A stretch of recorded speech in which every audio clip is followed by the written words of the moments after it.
Hello, everyone, and welcome to today's webinar. Thank you for joining us for Examining Campus Experiences, Intersectionality, and Supervisor Relationships of Resident Assistants with Minoritized Identities. My name is Lori Sabata, and I'll be serving as your technical producer for the broadcast today. And as my first official duty in that capacity, I want to make sure that everyone can see the screen and can hear the audio okay. So you should be seeing a screen with the PowerPoint up. There's the title of the webinar on the screen, and hearing my voice. If you can say yes to both of those things, I want to direct your attention to the control panel. It's not really a panel, it's a little bit more like a ribbon. On mine, it's on the bottom of the screen. If you're not familiar with Zoom, there is a little sort of a hand, like a raise hand, cartoon hand there. If you wouldn't mind just hitting that button, that lets me know that all is well on your end. And everyone raised their hand, so that's great. Thank you so much for doing that. I'm just going to be taking a few minutes here today before I turn it over to the presenters to just go over some sort of housekeeping items about the flow of the presentation today. We are going to take some time to listen to some content from our panelists, who will get started in a moment. And then after that, so the audience is on a listen-only mode today. So the way we're going to do questions and discussion, we'll do that at the end of the presentation. So again, on that ribbon, wherever it is located on your screen, you'll see there's a couple boxes there. There's a chat box, and there's also a Q&A box. If you use the Q&A box for any questions that you might have, just go ahead and type them in there. You don't have to wait until the end of the presentation. In fact, it's better if you think of the questions as we're going along and just go ahead and type those in. I'll be monitoring those throughout the presentation, and at the end, we'll take some time to read those out so everyone can hear them, and then the panelists will go ahead and answer the questions for us, and we can have some live discussion. So we will do that. If at any time during the presentation, if you have any tech issues, like the slides aren't advancing or the audio has some quality problems, please go ahead and let me know. You can use the chat or the Q&A function to reach me, and we'll take a look at that and try to assist you with any issues that you may be having. I wanted to mention that we'll be recording the webinar today, so if you have any colleagues that might have missed it, or if you want to go back and review the webinar, we can certainly, we'll be sending out a link to YouTube on that, so we'll send that out within a day or so afterwards. So I will now turn it over to my colleague, Emily Glenn, who will read a short introduction. Welcome, Emily. Hello. Today's webinar is based on a study that was funded by the association in April 2017. The funded research grant program began in 2015 and is sponsored by the Akuhuai Foundation and budloft.com. Grants are available for all levels of researchers, and awards of up to $7,000 are available. The next round of applications will be accepted March 10th through April 9th. If you'd like more information about the funded research grant program, you can email research@akuhuai.org. At this time, I'll turn it over to Max Schuster, the Assistant Professor of Administrative and Policy Studies at the University of Pittsburgh School of Education, and Rachel Stocker, Student Success Consultant at Washington and Jefferson College, to share more about their work. Well, thank you for that introduction, Emily, and thank you to everyone for joining us today in reviewing our recent research study on the campus experiences of RAs with minoritized identities. As Emily mentioned, my name is Max Schuster, and I'm currently an assistant professor of higher education in our Graduate School of Education here at the University of Pittsburgh, where I teach master's level and doctoral level courses in higher education administration, student services management, program assessment, things like that. One of the things that I had done before becoming a faculty member was that I had served as a resident director for about 6 years. So I have some professional experience working within a residence life setting. And in that time, I always very much enjoyed the relationships and the supervision experiences I was able to offer to RAs. I was in mostly first year buildings that have populations of about between 700 and 800 students, as well as staffs that range between 16 to 21 paraprofessional RA staff. So that's a little bit about my background and what generated the initial interest in this topic that we had launched into. Stocker. Oh, sorry. Hi, my name is Rachel Stocker. I'm a student success consultant at Washington and Jefferson College. And I got involved with this study when I was a graduate student, and Max was my advisor. And he allowed me to have the opportunity to get some research experience in graduate school. I serve now, my title's kind of vague, student success consultant, but I work with first year students and just their transition to college, and just making sure that things are going well for them as they, begin their first year and end their first year.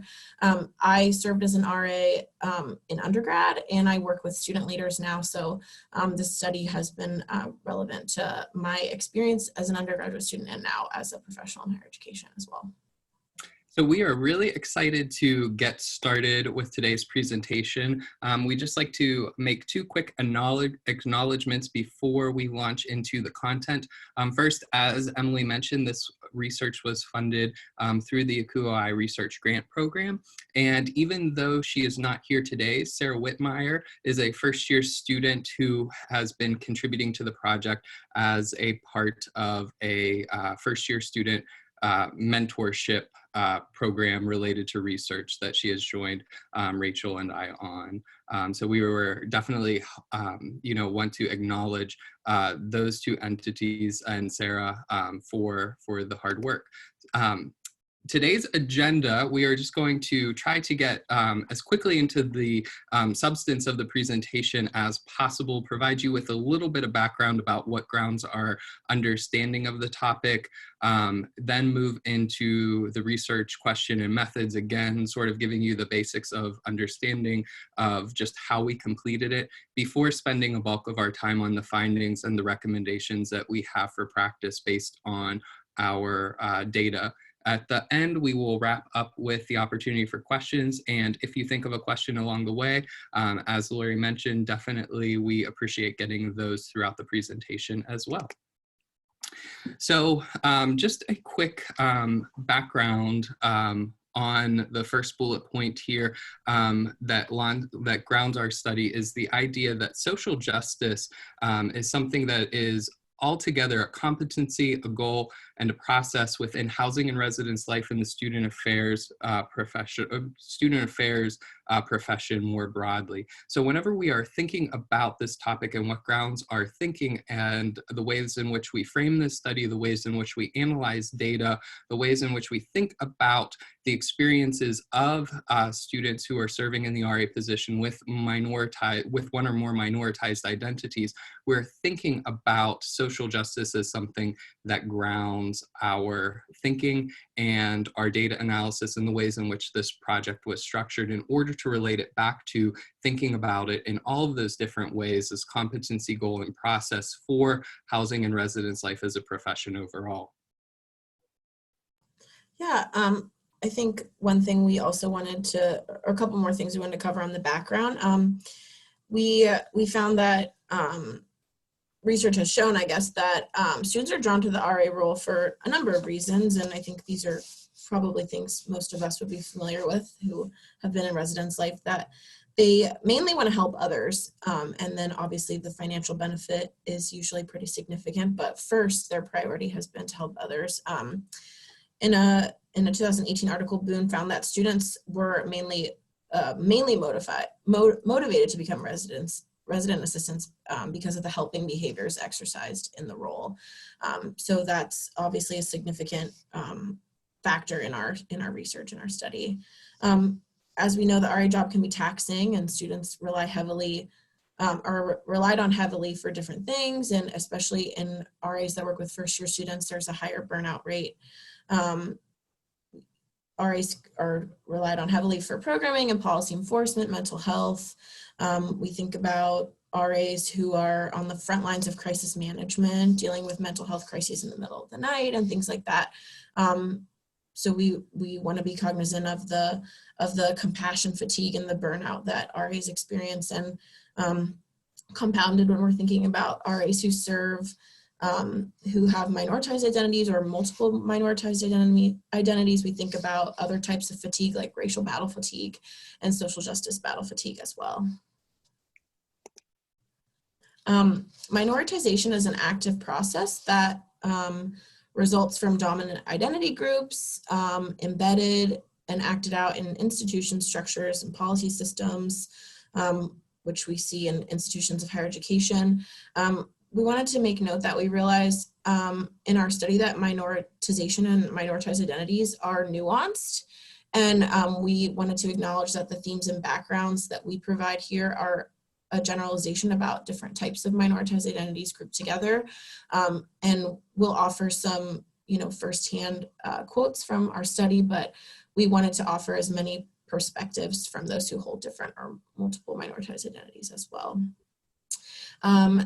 Lindley studied the effects of historically white institutions on peer socialization agents, like orientation leaders, RAs, and tour guides, and found that they were treated sometimes differently if they did have minoritized identities, and that they felt that their experience as a student of color did not necessarily match the university diversity narrative. So thinking about that students with minoritized identities are having a different experience on campus. And like I said earlier, students with minoritized identities experience social justice fatigue from and contending with and educating others on their identities and their personhood as well. For students with minoritized identities, spaces and places where identity is understood matters and is important for student development, belonging, and processing identity and culture. Identity-affirming spaces can really foster positive development, specifically for LGBTQIA+ students, especially for trans students who also experience lower levels of belonging than LGBTQ or dominant identity peers. And further, trans students often find support in groups with other trans students and with LGBT peers, and that can help them find a greater sense of belonging as well. But LGBT students who hold a campus leadership position sometimes have a more negative view and experience with the campus climate. And lastly, residence halls have the strong potential to serve as transformative spaces that engender social change and promote social justice, but they can also be a space in which microaggressions, contestation, and dehumanization happen for non-dominant identity students. Sometimes it's students living in the halls with minoritized identities who experience these things. Sometimes it's RAs who are experiencing these things.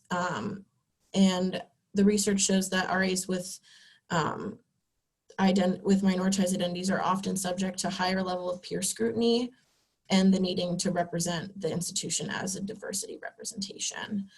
We know that residence halls can be a space for these negative experiences, but we also hope that residence halls and res life staff and residence hall organizations can spark conversation and social change on campus that brings justice to students who feel marginalized or underrepresented on campus, and bring greater attention to campus climate problems around these issues too. So what we can gain from this background is that the direct experience of resident assistants with minoritized identities is one that isn't currently well understood. You can see that a lot of the literature and background that we have drawn on relates to students with minoritized identities generally, right? There are few studies that investigate the experiences of resident assistants with minoritized identities. And we think this is an important gap that research can address, because as we think about the resident assistant role, and as we can even think a little bit broader beyond the resident assistant role on how it relates to these ideas of being an institutional representative or a peer socialization agent, we can think about the ways in which minoritized identity begins to intersect with the ways in which leadership, the RA role, is performed, understood, experienced among students in the institution. So as we think about the framing, we come to frame this study through the lens of intersectionality. And we think about intersectionality in the way that it has become popular in higher education because of the way that it accounts for complexity. It acknowledges who we are as individuals and the multi-dimensions of social life that we experience and that are operating in any given context. within this, it helps us see the way that we see ourselves, the way that we see others, the way that we see institutions, and the way that institutions and others treat us based on those intersecting minoritized identities or intersecting identities, and the ways in which identities can't necessarily be pulled apart and looked at individually. They have to be looked at holistically. This is a frame that relates well to our original goal of social justice, because it provides a lens through which we can interrogate power structures and see the nuance in the experience of students as they are encountering it through this role as a peer socialization agent, as a resident assistant, as somebody who is representing the institution on a larger scale. One of the things that we want to draw attention to is that as we think about intersectionality, it requires us to both look at the micro context, right? The context that is smaller and immediately surrounding students, as well as the macro context and thinking about institutional structures, systems, policies. And we do this in a way not to be reductionist, not to conflate identities, not to say that identities have the same experience, but instead to unveil the ways in which there are interconnected domains of power that operate through institutions and through experiences that students have. So as we think a little bit more about what we were trying to gain here, is we were looking at how students with intersecting minoritized identities in the resident assistant role made sense of that experience, how they experienced that role and that position, and helping to understand the nuance that we were able to gain there.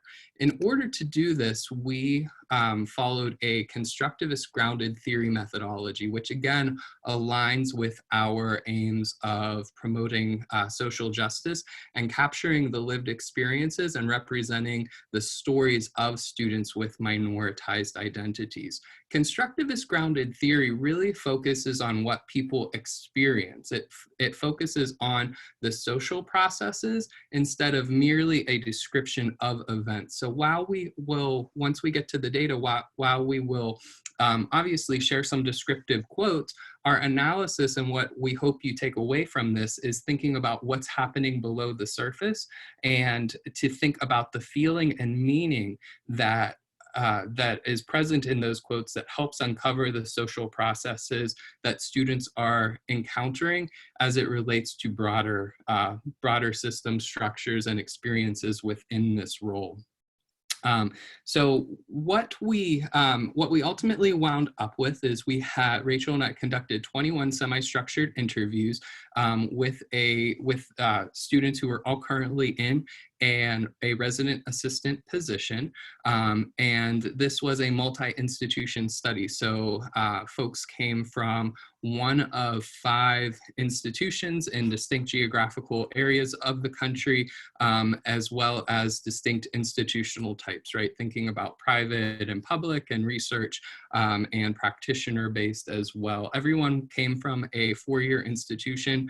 We did not have any community college representation there. So what that means as far as transferability to other institutional contexts goes is because of the broad, and 21 interviews for those folks who might be newer to the ideas of qualitative research, usually about 20 interviews is enough to reach saturation in a given topic.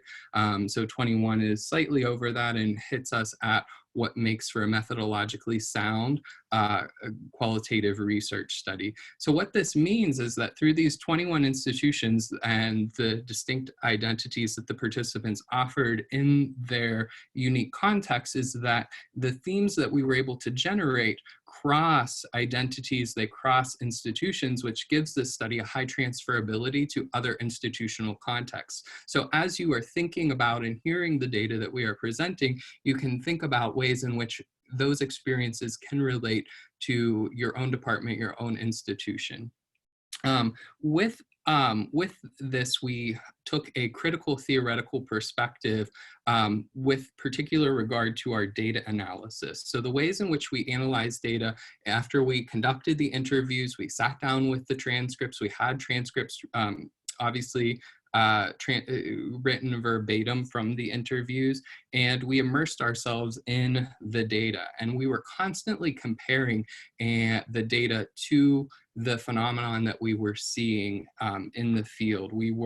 As we were doing that interrogation and doing that reading, we were really looking for what was below the surface. One of the things that is unique about constructivist grounded theory is that there is a tenet and a process called theoretical sampling that occurs.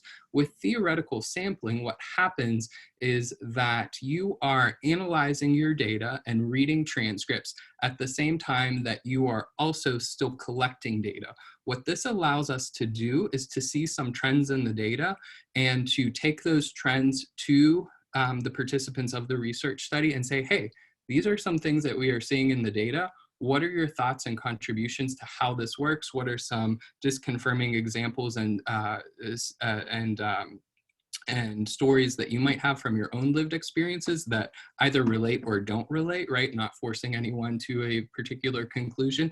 And in this way, participants help with the co-construction of data analysis, right? It's something that we are analyzing data with participants, not in their absence, right? It's not as though it is a static, we're just reading sheets of paper of transcripts and then leaving the participants out of it. It's actually a very engaging process that inquires about participants and invites them into that process, which again increases the reliability for the current study. So here you can take just a quick look and see what our sample looked like for this particular study, thinking about that we had a variety of gender identities present, including 15% of those 21 students identifying as trans, and then a majority of the sample identifying as cisgender women. About a quarter of the sample, a little more than a quarter of the sample were cisgender men. Most of the sample was straight, with 25% of the sample identifying as either LG or B. Students of color made up the vast majority of the sample, with 70% students of color across a range of racial identities that they acknowledge. And most of the students in the study came from a public institution, with about 20% only coming from a private institution. So again, here you can see this slide hopefully just gives you a sense of who was in the sample. One of the things that this participant background chart does not do is it doesn't show you the points of intersection of who is, for instance, a trans student of color at a private institution. So you can see that this shows singular identities, even though many of these identities for almost everyone in this study intersected in multiple ways between dominant and minoritized identities. And as Max said, as we analyzed the data and went through all of the transcripts of all the interviews we conducted, these were some of the findings that we found emerged from the data. And so I'm just going to briefly overview what we'll talk about following up with this. So the first one is experiencing identity-affirming mentorship.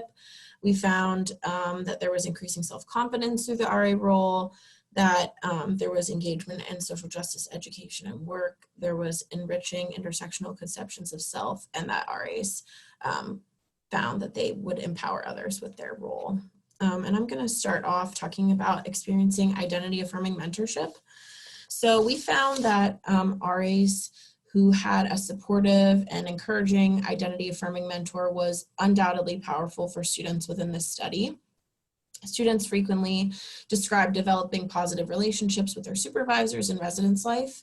And not only did supervisors support students professionally by offering them guidance and support throughout their role, just as any good supervisor would, they also found that they were there to support them through personal situations. Sensing care from a supervisor is a characteristic that was described by several students as well. And 2 students who we have quotes from here mentioned the importance of having a supervisor of the same race and gender identity as them. So Joanna said that she felt that her supervisor from last year was definitely more concerned about her well-being, that when they would have one-on-ones, it was definitely discussions about how she was doing and what can the supervisor do for her and what does she need from the supervisor, and that the supervisor had experience. And Joanna also said that she felt that her supervisor understood where she was coming from because she too was female and from a racial minority, and that commonality did help because she felt they shared similar experiences. And on the next slide, too, Tessa said that she felt encouraged because she came from a majority white suburbia and that her RD was her mentor, and it was a Black woman who had similar experiences to her. She felt like she spoke to her and encouraged her because she was self-conscious about where she came from, and that her supervisor reassured her that she could be herself and that she was still a Black woman, she was pursuing her education, she was doing it well, and that she had different goals that her supervisor was willing to share with her, and that made her an awesome mentor. This helped both of these students, the support of mentors who had similar identities to the students themselves, helped them to connect because of a mutual shared understanding of what it meant to be a person of color in their role. And this meant that many aspects of a student's identity that might need to be explained to someone lacking that perspective obviously didn't need to be explained in this instance, that they were able to offer support and care to the student that was relevant and salient to the student's identity, and that they recognized that that was a huge part of their identity in the RA role as well. One of the reasons why care seemed to be an important factor in supervisory relationships was due to the advanced and taxing role that RAs assume. And we mentioned this earlier, how emotionally draining and how burnout can happen for RAs, but supportive mentors and identity-affirming mentors could help keep people involved in the role longer and keep them engaged in the role. This was especially prevalent around mental health issues. Even though students mentioned feeling taxed at times in addressing social justice and equity issues, few students kind of mentioned them supporting directly in this way, but they did talk about like this overall sense of care they felt from their supervisor. And Monica said that her mentor knew how to keep himself together, but also be empathetic and understanding at the same time, and kind of knew what to say all the time to her, and that he was not just a listening ear, but he cared about the issues and the stories and whatever that she had to say. And this is something we want to continue to explore, this identity affirming mentorship. And just to note too that sometimes support did need to come from outside residents' life. Some students who felt that their identity wasn't represented in the residence life office felt like they needed to go outside of the office to find a mentor. And this was definitely something that trans students in the study mentioned, that they were seeking outside support outside of their residence life department, but that they did find mentors on campus who could support them. And that's something to consider too in our implications when we think about supporting students in an identity affirming way. One of the things that Rachel brought up that I think is really important for us to think about in this terms of identity-affirming mentorship is that supervisors transcended their roles from supervisor to mentor by taking an investment in students and their stories, right? So those stories include the ways in which identity shapes their lived experiences, shapes their interactions with others, and shapes their interactions with the institution, right? So as we talk about stories, that's one of the things that I just want us to keep in mind, is that those stories relate to how students were experiencing their identities, how they were communicating and making sense of those identities. One of the next themes that comes up within this study is that the RA experience, as we know, has a real potential to be transformative for students whenever they encounter it in an identity-affirming way. This means that the RA position itself can be an identity-affirming role that is supported by professional staff on campus, as well as peers on campus thinking about an RA team, for example. So RA positions, as we can see from the quote here from TJ, is that being an RA really made me feel empowered, because for a long time I had been a quiet kid. It's like I had a hard time breaking out of my shell. And so this was like it gave me an opportunity to grow in my leadership position. It gave me perspective on what I could do in a leadership position. Most of the other kids were white, so this role, I was like, I can be that representation for someone else.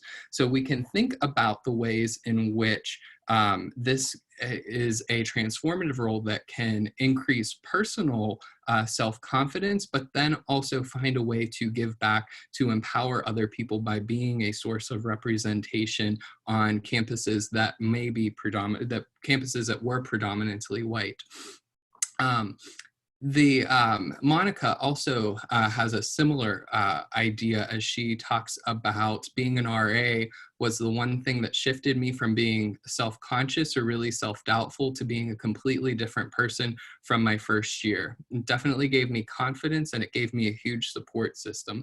So students in the RA position frequently talked about seeing a transformation in themselves after having experienced the role, and the ways in which they see themselves and their ability to hold a certain visible position on campus being something that was important for representation and something that they wanted to do to inspire others with similar minoritized identities. One of the things that increases the self-confidence, as we can see from Monica's quote in particular, is that the RA position has potential to provide and expand someone's network of support because of the ability to engage with professional staff and mentors. This may also be about thinking about administrators who have positions of power within the institution, and then having that direct connection to individuals in positions in power and able to, in order to communicate issues and feel that having somebody who is supportive of their lived experience, their identities, their success in the role, having power makes a difference in terms of feeling like, okay, I can do this, I can be an RA, I could be a source of representation on campus, and use that to better understand myself and better enact and differently enact leadership identities. One of the next themes that we see students with minoritized identities in RA roles doing a lot of was the engagement in social justice education and work. This was really another way that students in the RA position drew empowerment not only for themselves, but also others, thinking about other people on staff and thinking about other people who might just be, who are residents in the residence hall, or even just other students on campus, right? They think about themselves and their ability to program as being important and necessary work, not only because of the RA role, but it was heightened because of the minoritized identities that they held. So we can see for TJ, the ways in which TJ engaged in social justice education and work through the RA position. TJ stating that I wanted everyone to feel like they're a part of something while they were here. And so I've done a lot of programs bringing in different clubs or the library archives to talk about the history of where this place is, the land that our university was built on, since it is Native American land. And so just trying to educate everyone on something to make them feel as if they have a common community that they can go to while they're here on campus. So we can see here within TJ's example here that in some ways, and in many ways for TJ, social justice education was more about being a high impact practice for other students, that social justice education really was glue that bound other students together in the form of an intentional community.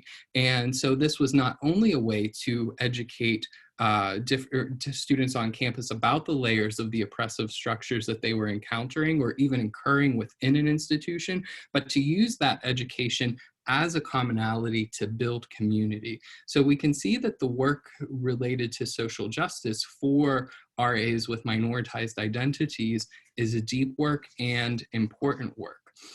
We can also see from Priya that there is a balancing act specific for minoritized students in terms of thinking about the ways in which their responsibility as an RA, as somebody who has a minoritized identity, and being a social justice educator. And Priya is saying that there's the whole thing that if you are a minority, it's not your responsibility to educate everyone all the time, but it's also important to still be understanding because you can't expect everyone to know everything.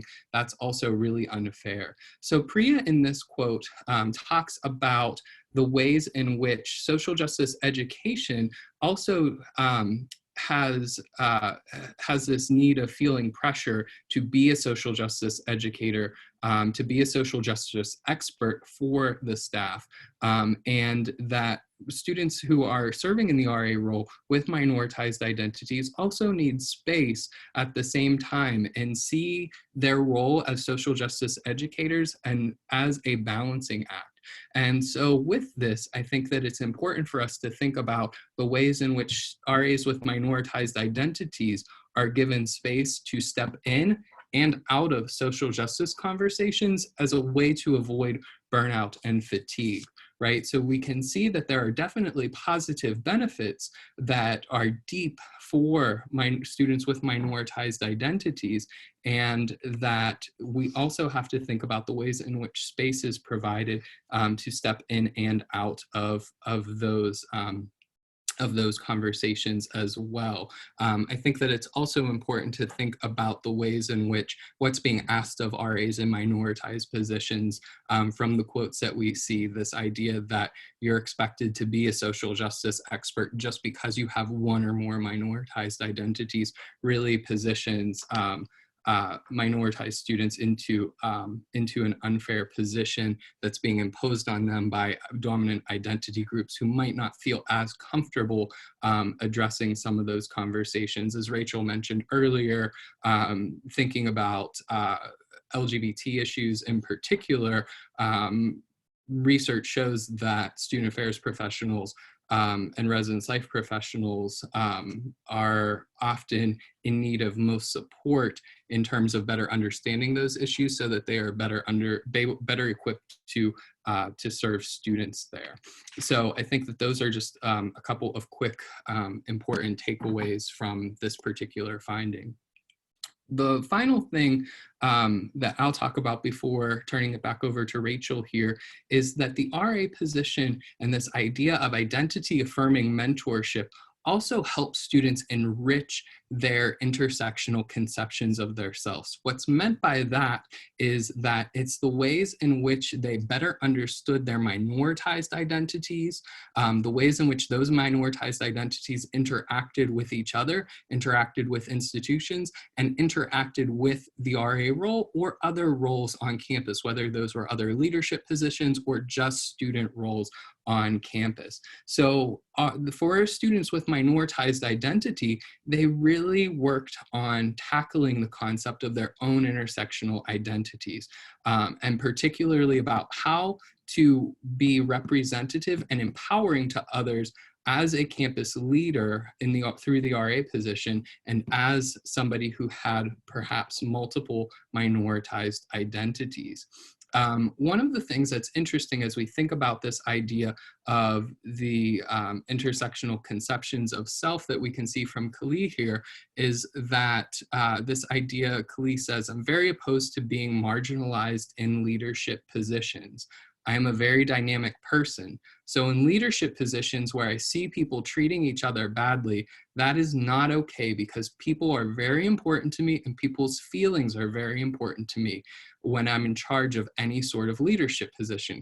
If I hear certain slanderous slurs, I'm just very, very much against it because I've had similar words used against me before simply because of the way I look or because of my sexual orientation, just because I am brown and I speak Spanish, just because I am gay. I see these various aspects of myself through an RA role.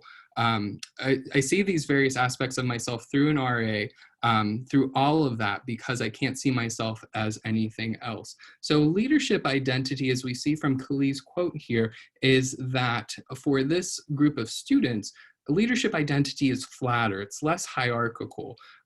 Holding a leadership identity, holding a leadership position is about others and other people and the ways in which to make other people feel welcome and a part of a community. In this, we can also see that this leadership position is a way to then directly resist and rebuff marginalization. And so as Kali summarized, I see myself through all these different aspects of my identity, particularly the minoritized aspects of my identity. I see those parts of myself through the RA position because I can't see myself as anything else. The RA role is so important to who I am that it intersects at a core level with race, with sexual orientation, with gender identity, for instance. So we can see the ways in which this particular position for students helps provide an enriching concept of intersectionality that we don't necessarily see in the same way for dominant identity students in leadership roles.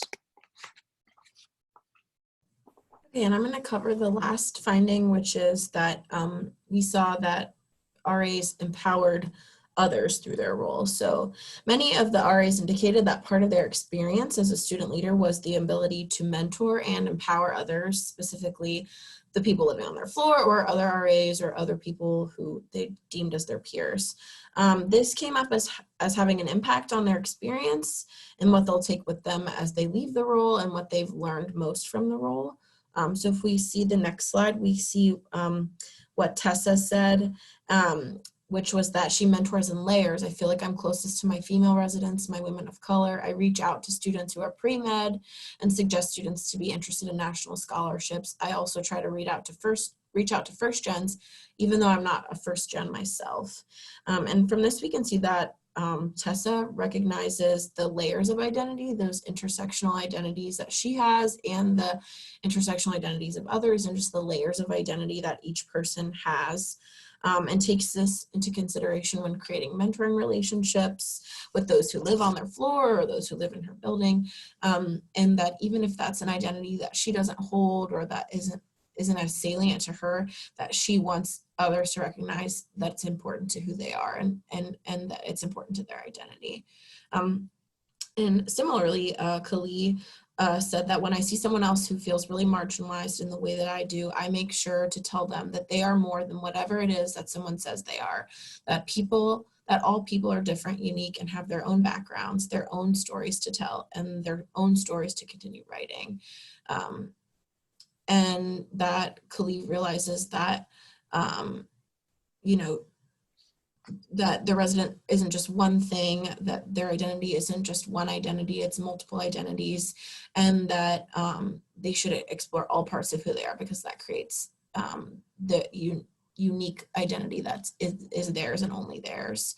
And lastly, we have a quote from Paul who talks about how energizing it is to work with first-year students and that it empowers him to continue to do his work as an RA. So he said, in my freshman year, I realized I was trans, and that definitely shifted my perspective of myself, and I had a lot to work through. Once I was finally presenting authentically with that aspect of my life, then other aspects of my life came out, and I was just more comfortable with how I presented. And he says that these incoming groups of first-year students, that he's inspired by them. They come in with individual stories and their energy ends up energizing us and then continuing on. And he says that, like he gets boosted from this energy that other people bring in to the space, but that that also energizes him and empowers him to make sure that they feel like the space is comfortable and that it's theirs.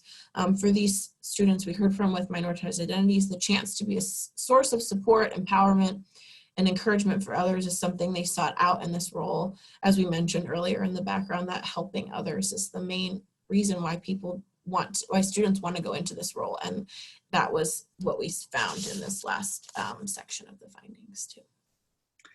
So hopefully this brings the various findings that we talked about together. And one of the things that, that we think about is the ways in which identity-affirming mentorship was really key to so many other aspects of the findings that we had. That identity-affirming mentorship, it didn't necessarily cause, so there's no cause and effect relationship, cause these items that are located in the middle of the screen here: increasing self-confidence, enriching intersectionality, engaging in social justice work, which ultimately led to empowering others, but rather it complemented or enriched those experiences. So this model is really meant to show the ways in which identity-affirming mentorship really was important for students with minoritized identities in the RA position, and the ways in which it was able to enrich their understandings of themselves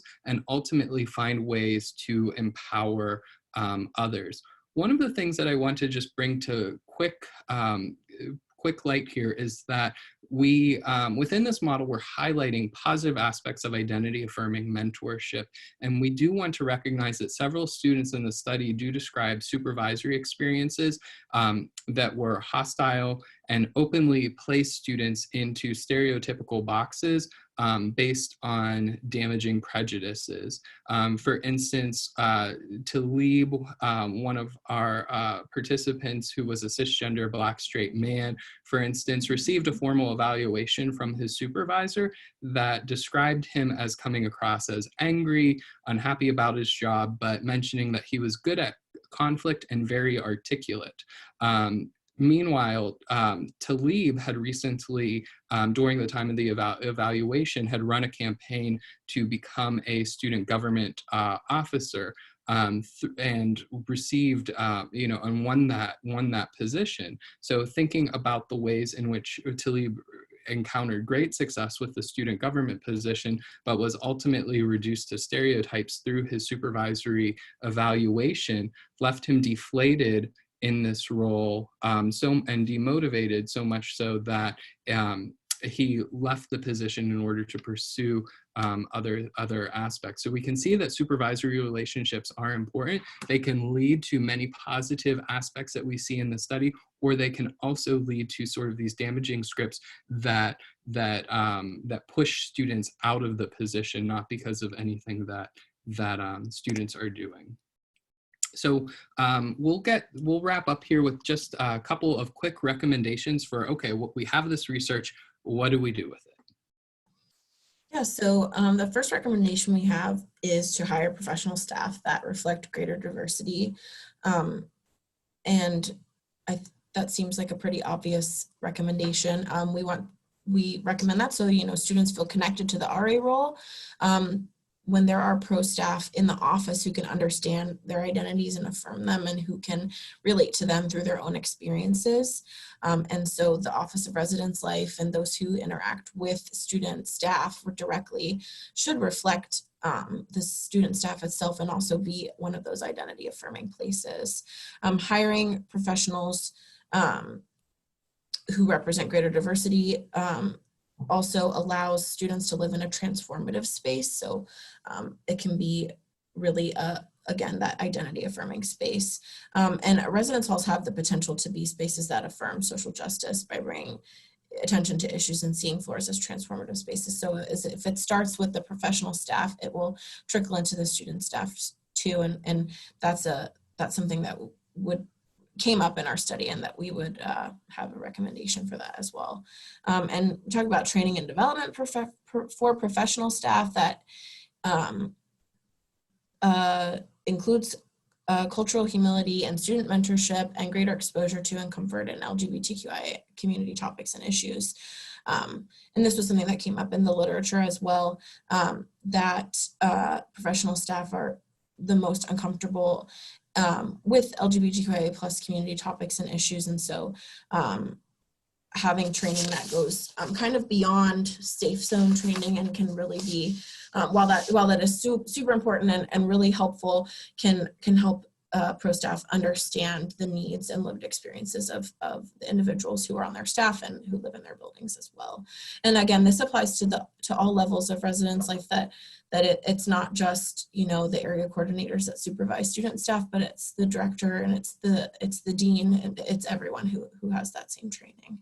And one thing I wanted to mention too was that there's a distinction between mentorship and supervision. I think we kind of touched on that pretty heavily in this, that obviously supervising employees is something that we can do, and that is kind of like the baseline for the job, but the mentorship piece kind of goes above and beyond the role that we take as, you know, supervisors of students, that requires empathy and compassion and takes supervision kind of a step further. Yeah, and as Rachel mentions, as we think about that idea of mentorship, we have to think about the ways in which we can be identity conscious and identity affirming, and recognizing, validating, and deeply listening to students and their lived experiences in order to enrich those relationships.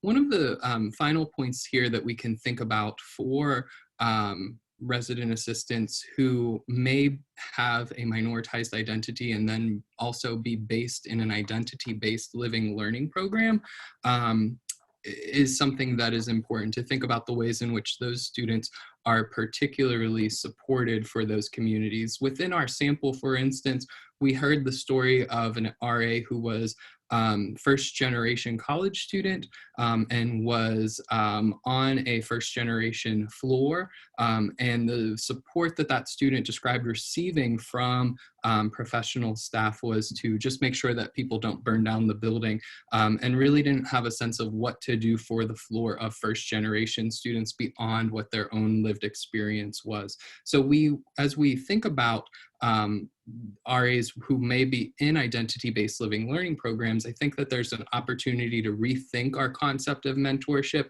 and possibly having mentorship occurring outside of the traditional residence life supervisor, supervisee, mentor, mentee relationship, and being sensitive to who RAs are who are serving identity groups, right? Because that eventually relates to the model that we just described in terms of how they are able to best empower others in the institutional space. I think you're muted, Rachel. They warned me about that. Another recommendation is to host affinity groups for RAs with minoritized identities, and to rethink kind of residence hall staffs as identity affirming spaces. So to provide space and not just force it, but allow students to meet on their own time without interference or objection. And thinking about collaborating across departments, which, you know, if you work in residence life, you probably are doing, but thinking about what other faculty and staff that you work with, it either in your department, maybe just in other parts of like the division of student life, or in faculty settings that really affirm student identities and that approach them with this type of identity affirming mentorship. And then who on your campus advocates strongly for student groups related to identity as well. And thinking about deep connections and kinship for people with minoritized identities, meaning that, you know, relationships are genuine and connective and that they're important. And that's more than just being friendly to people. That's more than just, you know, offering a hello and a smile and asking how their day is. That's really, again, like Max said, that deep listening and that deep understanding of who a person is. And one idea, you know, would be Queer Students of Color Collective or Collaborative that involves leaders from residence life, student government, civic engagement. So talking about student leaders across the board who hold these identities that can come together and talk about their experience on campus. Yeah, and a lot of what we do with the findings is just sort of rethinking what the dominant structures are that are currently embedded in our practice, things that are taken for granted, and just beginning to question what's taken for granted and think about the ways that we can do things a little bit differently that center the experiences and the voices of students with minoritized identities. So one of the things that we can think about is based in our data is that we did hear from students this idea about how they attend to both their leader and minoritized identities. So rethinking leadership identity or leadership development and RA staff training that incorporates both leader and minoritized identities for students. This would require both critical and constructivist perspectives, thinking about how students with minoritized identities are constructing a leadership identity may be different than folks who are in a dominant identity group. We see this in terms of Khalil's story about resisting marginalization and keeping an eye out for discrimination through Khalil's leadership role, and thinking about the ways in which that hierarchy was a little bit flatter. So I think that as we think about leadership development, RA staff training, moving beyond a one-size-fits-all model is something that is helpful. It also might be helpful, as Rachel suggested earlier, to think about where are there opportunities for collaboration with other departments concerning leadership development and leadership identity development for student leaders with minoritized identities, and hosting spaces for that. I think that hosting spaces is important instead of creating spaces for students, right? Because there's something to be said with providing opportunity for that engagement instead of forcing students into that space and creating it for them, but letting them take ownership and hold of what they want to see, how they want the training to unfold, and realizing that their lived experiences are valid and things that should be honored throughout the training. I think that with that idea of rethinking, the final piece here to rethink is just the idea of high impact practices and asking high impact for whom. As we see through the social justice education piece through our research, is that social justice education was really high impact for students within the study. It was a way that they were able to increase their understanding of their own intersectionality and become advocates within the community. So we need to begin to ask ourselves, how can we build programs? How can we build curriculum that foster identity, reflection, and growth, and understanding systems of oppression? We can think about the ways in which this might be incorporated into training programs, while also remaining sensitive to the fact that as educators, we need to provide opportunities for students to step in and out of these conversations in these spaces in order to avoid social justice and racial battle fatigue. Finally, our last piece here is that to expand our notions of who fits the RA position beyond a dominant role, which is probably one of the most important things that we can do, and probably one of the easiest things that we can that can immediately be enacted within a department. Students, as we see from this study, they get a great benefit from being involved because of internal drive, and they receive this benefit of staff mentorship and encouragement. So this means that we need to think really hard and critically about how to give students more leadership options so that just a handful of few students are not the same students who are dominating all leadership positions on campus. So in terms of residence life, what this means in terms of how we think about our hiring practices, for instance, is to think about how can we recognize and validate potential versus a past resume experience that indicates traditional leadership roles and experiences that are valued. For example, what does it mean for residence life to be asked to be invited into an identity-based group on campus into their space?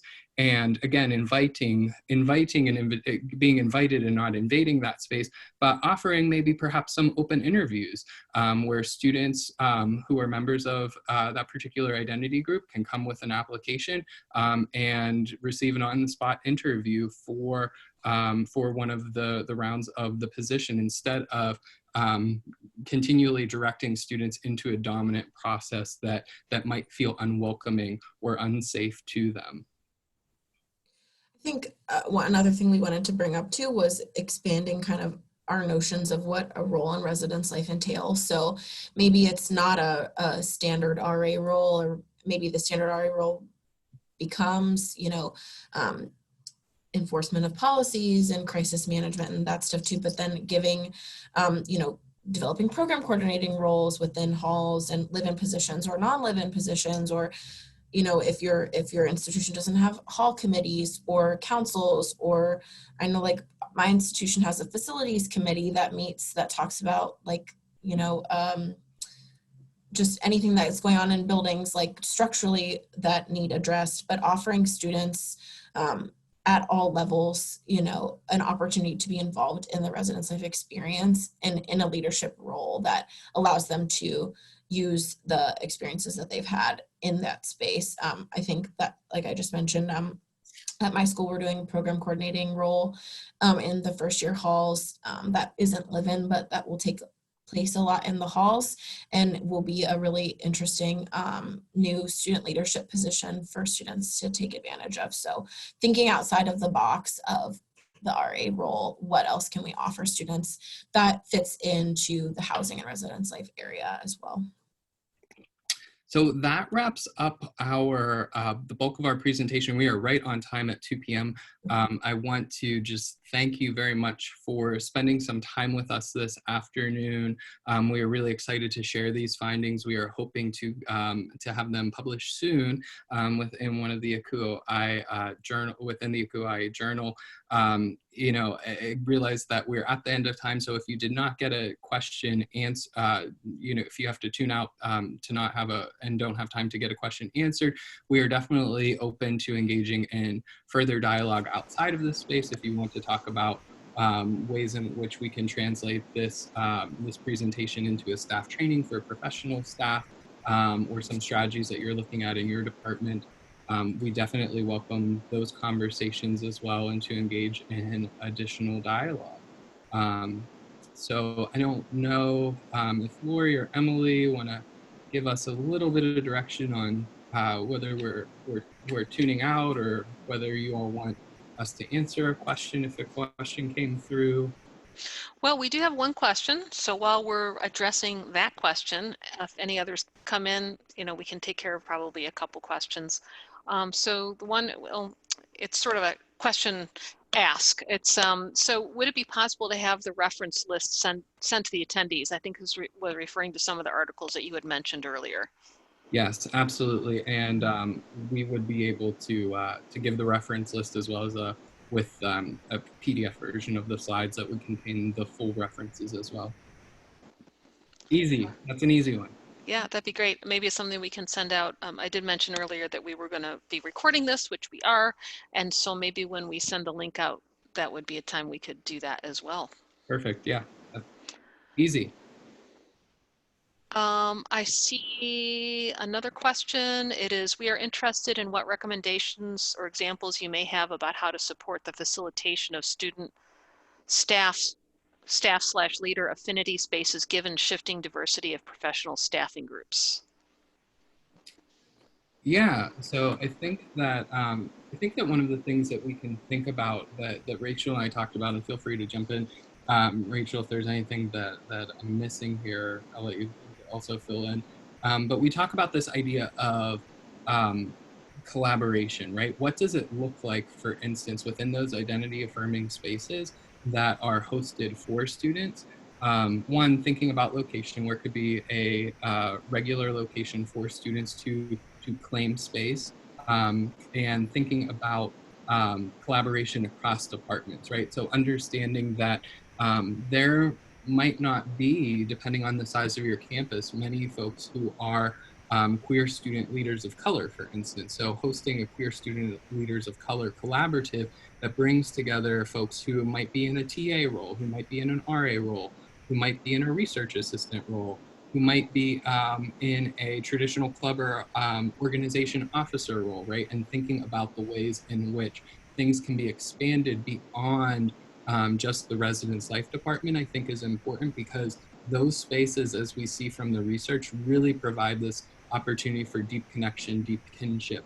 and letting them be student-owned spaces. I think that that is just so important, that these are student-owned spaces, that we aren't necessarily creating spaces for students and saying this is a safe space, but we're letting them develop that and supporting that, the development of that, and advocating for the development of that, but letting them take ownership so that they are truly safe spaces, brave spaces for them to form connection, community, kinship with one another, that results in authenticity and a deepening understanding of the ways in which intersectionality works on their campus for them.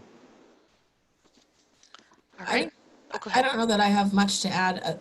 There was a follow-up to that, which just asks, like, how do we prepare and empower students to lead the space while accounting for experience and workload and things like that. I think it takes time, especially student-led things always, I feel, take some time to get off the ground. So giving people the time and opportunity and the continued encouragement of doing it is really important.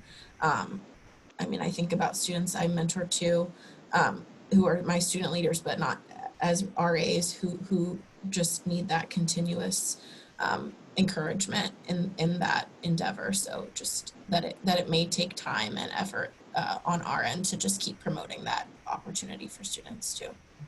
I think that with that, I think one of the best questions to ask is, what is heavy lifting that needs to be done to create this space that we're able to do either as a department or I'm able to do as a professional, so that students aren't overly taxed to say, okay, we'll help you and support you with whatever you want, but instead asking that targeted question in terms of, okay, what's the heaviest lift here? How can I, share that burden?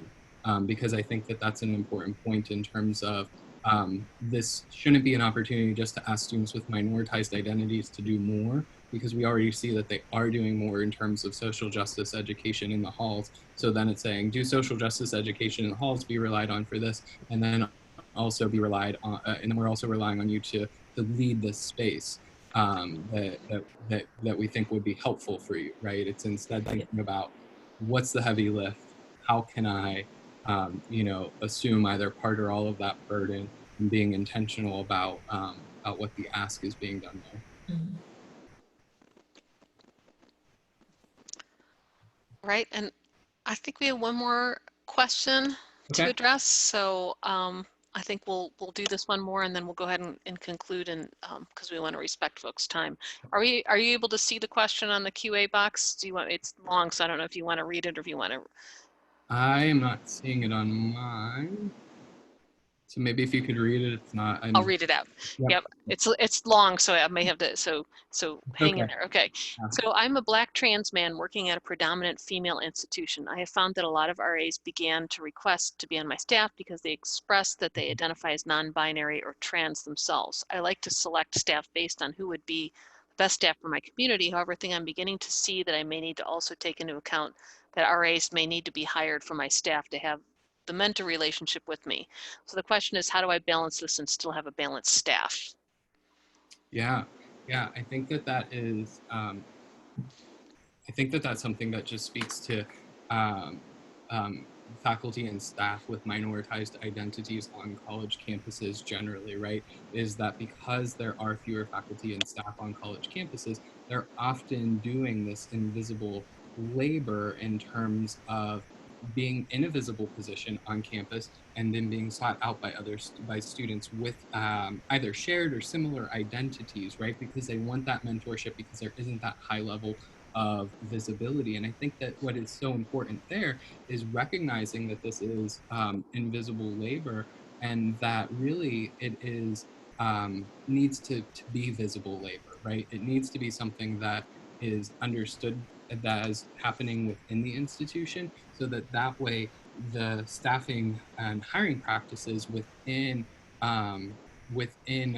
student affairs department or residence life department, as Rachel mentioned for one of our implications, is represents greater levels of diversity, which is we just want to put in the caveat there that that is the first step, right? That change takes effort from the rethinking and reimagining institutional systems and structures. It's not just hiring staff, putting them in an oppressive, predominantly white structure, for instance, and then expecting change to happen, right? Because then you encounter this form of invisible labor, right? So I think that for professional staff who do have one or more minoritized identities or intersecting minoritized identities, like the question that we received, which I appreciate, is to sort of understand the balance between professional role and then the mentor role, right? And thinking about, what is going to be good for your own self-care, so that you aren't necessarily burnt out or experience levels of fatigue because of an institutional pressure that I must mentor anyone else on campus who might be Black or who might be trans or who might be Black and trans, right? Or something along those lines. One of the things that we can think about too, in terms of this idea of mentorship, we often view mentorship as happening on a one-on-one basis. And mentorship doesn't necessarily always have to be one-to-one, right? We can think about, if we're thinking about these affinity spaces, for instance, what does it look like to have a regular presence in those affinity spaces so that there is an opportunity for kinship connection within a group setting, and then thinking about the ways in which that might be one way to balance the idea of, who do I hire for my staff? How do I provide mentorship outside of the supervisory relationship? And I think that that's an important caveat to note. I will say that, it's definitely a valid question. It's a hard question. It's a question that higher education hasn't been successful in answering yet. And it really systemically starts with, rethinking hiring practices that validate lived experiences and that represent broader notions of diversity, in order to move toward notions of equity and justice, not just diversity and inclusion. And then thinking about what that looks like systemically, right, is one thing, but then on the individual level, what questions need to be asked in order to avoid that burnout and that fatigue, for this invisible, labor that is often unthanked and unrecognized within an institutional structure. So it's a difficult question. I don't know if I gave the best solid answer. I gave some theoretical background and maybe some practical implication in terms of rethinking mentorship as occurring within that affinity space. I don't know if there's anything else that pops to mind, Rachel, as I was talking. No, I think you covered what I would have said. Okay. All right. Well, so I think we'll go ahead, and there's no more questions, and thank you for that. So we'll go ahead and wrap up for today. So again, I want to thank both of you, Max and Rachel, for sharing your research and expertise with us today. Did a really great job, and also thank you for the listening audience and for hanging in there with us a little bit past the hour. So really appreciate that, and we'll be sending the recording out a little bit later after the webinar. So thank you so much, everyone, and have a great afternoon. Thanks. You too. All right. Thank you.